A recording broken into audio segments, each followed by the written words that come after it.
Hello friends, welcome to my YouTube channel. তো এখন আমি দুটো আপকামিং ওয়েব সিরিজের টিজার এবং ট্রেলার রিয়াকশন দেবো, যার মধ্যে একটা ট্রেলার গতকাল রাতে রিলিজ হয়ে গেছে এবং একটা টিজার প্লাস ডেট অ্যানাউন্সমেন্ট কিছুক্ষণ আগে রিলিজ হয়েছে। তো ফার্স্ট যেটা নিয়ে কথা বলবো সেটা হচ্ছে নবরাসা। এটা হচ্ছে নেটফ্লিক্সের এই বছরের এখনো অবধি one of the most ambitious project বলা যেতে পারে, যেটার আজকে ঠিক সকাল 9টা ডেট অ্যানাউন্সমেন্ট দিয়েছে, প্লাস একটা টিজার টাইপ এখানে রিলিজ করা হয়েছে। তো এই ভিডিওটার মধ্যে কিন্তু কোনো তোমরা ডায়লগ দেখতে পাবে না, যে জিনিসটা কিন্তু আমার খুব ভালো লেগেছে। এখানে যেটা দেখানো হচ্ছে সেটা হচ্ছে 9টা গল্প থাকবে, একটা anthology type of web series. 9টা গল্প থাকবে যেখানে 9টা বিভিন্ন ইমোশনস দেখানো হবে। এবার একটা মানুষের মধ্যে কিন্তু বিভিন্ন রকম ইমোশনস কাজ করে, যেরকম রাগ, দুঃখ, কান্না, ক্রোধ, আক্রোশ, তারপর হচ্ছে আরও অনেক রকমের ইমোশনস থাকে। সেই আমার মনে হয় ইমোশনসগুলো নিয়েই হয়তো প্রত্যেকটা গল্পে একটা মেজর পার্ট প্লে করবে। এবং তোমরা যদি টিজারটা ভালো করে দেখো, এখানে কিন্তু পুরো ব্ল্যাক অ্যান্ড হোয়াইট একটা টিজার রেখেছে। কেউ কোনো কিছু ডায়লগ দিচ্ছে না, সবাই নিজের এক্সপ্রেশনটা এখানে দেখাচ্ছে ক্যামেরার সামনে। এবং এখানে স্টারের একজন অ্যাক্টার্স আছে যারা পাওয়ার প্যাক পারফরমেন্স দেয়। এবং এই 9টা যে এপিসোড আসছে, 9টা এপিসোডে কিন্তু 9টা ডিরেক্টর এখানে কাজ করবে, যার মধ্যে এক একটা ডিরেক্টর কিন্তু টপ ক্লাস, তারা ফিল্ম প্রডিউস করেছে এখন অবধি, তাদের কাজগুলো খুবই ভালো। তো তারা সবাই একসাথে আসছে এরকম একটা ওয়েব সিরিজ প্রডিউস করার জন্যে। এবং এটা প্রডিউসার হচ্ছে মণিরত্নম, তিনি নিজেও কিন্তু একটা এপিসোড এখানে তিনি বানাবেন। এবং এটা মিউজিক ডিরেক্টর হচ্ছে এ.আর. রহমান। পুরো টিজারটা জুড়ে তোমরা কিন্তু বিভিন্ন রকমের এখানে ইমোশনস দেখতে পারবে, সবকটা অ্যাক্টর কিন্তু এখানে পোর্ট্রেয়াল করেছে। এবং লাস্টে যে জিনিসটা আমার ভালো লেগেছে সেটা হচ্ছে এটাকে দুভাগে ভাগ করে দিয়েছে। নিচে দেখাচ্ছে জোকারের মতো সেই ওয়াইসো সিরিয়াস সেই স্মাইলটা, এবং উপরে দেখাচ্ছে একটা অন্যরকম এক্সপ্রেশন। তো এই কনসেপ্টটা কিন্তু আমার দারুণ লেগেছে। এবং তাছাড়া শুরু থেকে শেষ অবধি একটা অদ্ভুত একটা বিজিএম এখানে চলবে, একটা ভায়োলিন টিউন এখানে দেওয়া হয়েছে। বেশ একটা ডার্ক, একটা ইন্টেন্স মোমেন্ট কিন্তু পুরো টিজারটা জুড়ে ক্রিয়েট করবে।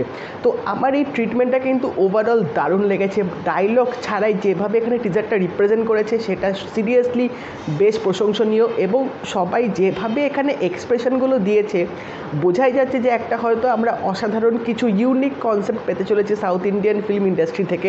এবং এই ওয়েব সিরিজটা কিন্তু 6th of August নেটফ্লিক্সে রিলিজ হবে। এবার দেখা যাক নবরাসা যেভাবে হাইপটা ক্রিয়েট করছে সেটা কতটা ফুলফিল করে, প্রত্যেকটা স্টোরিগুলো কীরকম হয় সেটা আশা করছি ট্রেলার খুব তাড়াতাড়ি চলে আসবে। এবং এই প্রত্যেকটা যে গল্প আছে সেগুলোর কিন্তু নামও দিয়ে দিয়েছে, কী নাম হতে চলেছে এবং কে কোনটা ডিরেক্ট করছে বা কোন অ্যাক্টারগুলো কোন এপিসোডটার মধ্যে আছে সেগুলোও কিন্তু দিয়ে দিয়েছে। তোমরা চেক আউট করে নিও, তোমরা কিন্তু সেগুলো পেয়ে যাবে। নেক্সট যে ট্রেলারটা নিয়ে কথা বলবো সেটা হচ্ছে মার্ভেলের আপকামিং প্রজেক্ট হোয়াট ইফ। এটা কিন্তু একটা অ্যানিমেটেড সিরিজ, যেটা ট্রেলার গতকাল রাতে রিলিজ হয়ে গেছে। এবং এটাও কিন্তু ডিজনি প্লাস হটস্টার রিলিজ হবে অ্যাজ ইউজুয়াল। প্রত্যেকটা এপিসোড কিন্তু মানে উইকে একটা করে আসবে। এবং এখন ওয়েডনেসডে করে তারা প্রত্যেকটা নতুন এপিসোড ছাড়বে সব আপকামিং ওয়েব সিরিজগুলোর জন্যে। তো এই অ্যানিমেটেড সিরিজটা আমি প্রথম থেকে আমি অতটাও জানতাম না যে জিনিসটা কী ঠিক হতে চলেছে, কারণ আগের একটা যে টিজার বা ট্রেলার বেরিয়েছিল সেটা আমি দেখিনি।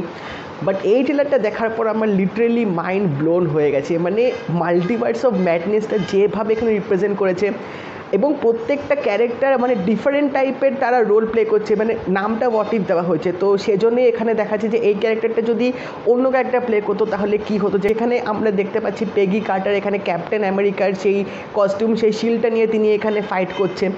তো প্রত্যেকটা এখানে দেখানো হচ্ছে প্রত্যেকটা ডিফারেন্ট ইউনিভার্স আছে, যে প্রত্যেকটা ডিফারেন্ট ইউনিভার্সে যে মার্ভেলের যে ক্যারেক্টারগুলো আছে তাদের কিন্তু মানে আমরা ফিল্মে যে ক্যারেক্টারগুলো দেখে এসেছি সেই ক্যারেক্টারগুলো প্লে করছে না, তারা কিন্তু অন্য ক্যারেক্টারে আছে। এবং সব কিছু জড়িয়ে কিন্তু একটা মাল্টিভার্স অফ ম্যাডনেস ক্রিয়েট হয়েছে, যেখানে আমার মনে হয় ডক্টর স্ট্রেঞ্জের একটা বিশাল বড় ভূমিকা হতে চলেছে এই অ্যানিমেটেড সিরিজটার মধ্যে। তো ওভারঅল বলা যেতে পারে এই ছোট ট্রেলারটা কিন্তু বেশ ইন্টারেস্টিং, বেশ এনগেজিং একটা ফ্যাক্টর কাজ করবে। মানে যেভাবে পরপর সব সিকোয়েন্সগুলো হতে থাকছে, একটা ফাস্ট ফরওয়ার্ড একটা স্ক্রিন প্লে পুরো ট্রেলারটা জুড়ে রাখা হয়েছে, তোমরা কিন্তু ওভারঅল দারুণ এনজয় করবে। এবং সেই লাস্টে যে ব্ল্যাক প্যান্থারের সেই ভয়েসটা, এই ওয়েব সিরিজটা উনি লাস্ট কাজ করেছেন, লাস্ট ভয়েস ওভার দিয়েছেন। তাছাড়া ব্ল্যাক প্যান্থার পার্ট 2তেও হয়তো তিনি কিছুটা কাজ করেছিলেন। তো চ্যাডউইক বোসম্যানের ভয়েস ওভার তোমরা শুনতে পাবে এই ওয়েব সিরিজটার মধ্যে, সেটা মানে একটা খুবই ইমোশনাল ব্যাপার হয়ে যাবে মার্ভেল ফ্যানদের জন্য। এবং রবার্ট ডাউনি জুনিয়রের ভয়েসটাও কিন্তু এখানে আছে টনি স্টার্কের ক্যারেক্টারটার মধ্যে। তো এগুলো কিন্তু একটা বিশাল বড় পাওনা। আমার কিন্তু হোয়াট ইফ ট্রেলারটা বেশ ইন্টারেস্টিং লেগেছে এবং আমি রিয়েলি এক্সাইটেড এই মাল্টিভার্স অফ ম্যাডনেস জিনিসটা কীভাবে হচ্ছে এবং আলটিমেটলি কী হতে চলেছে। এবং আমি জানি না এই যে ওয়েব সিরিজটা দেখাবে এটার কোনো ইভেন্ট মার্ভেলের কোনো আপকামিং অন্য ফিল্মে সেটার লিঙ্ক থাকতে পারে কিনা সেটা আমার কোনো আইডিয়া নেই, বাট ওভারঅল এই মাল্টিভার্স জিনিসটা নিয়ে কিন্তু আমি প্রিটি মাচ এক্সাইটেড আছি। যেভাবে অ্যানিমেশনগুলো দিয়েছে এবং যেভাবে এখানে সাউন্ড ডিজাইনটা করা হয়েছে, পুরো কমপ্লিট প্যাকেজটা কিন্তু বেশ ইন্টারেস্টিং লাগলো আমার। এবার দেখা যাক, এটা 11th of August Disney plus হটস্টারে রিলিজ হবে। তোমরা যদি এই দুটো ট্রেলার প্লাস টিজার যদি দেখে থাকো আমাকে জানিও তোমাদের কোনটা ভালো লেগেছে, কোনটা নিয়ে বেশি এক্সাইটেড আছো। আর যদি এই ভিডিওটা ভালো লেগে থাকে লাইক করে দিও, শেয়ার করে দিও, চ্যানেলটা কিন্তু অবশ্যই সাবস্ক্রাইব করে দেবে, নোটিফিকেশান বেলটাও কিন্তু অল করে দিও। তাই দেখা হবে পরের ভিডিওতে। বাই।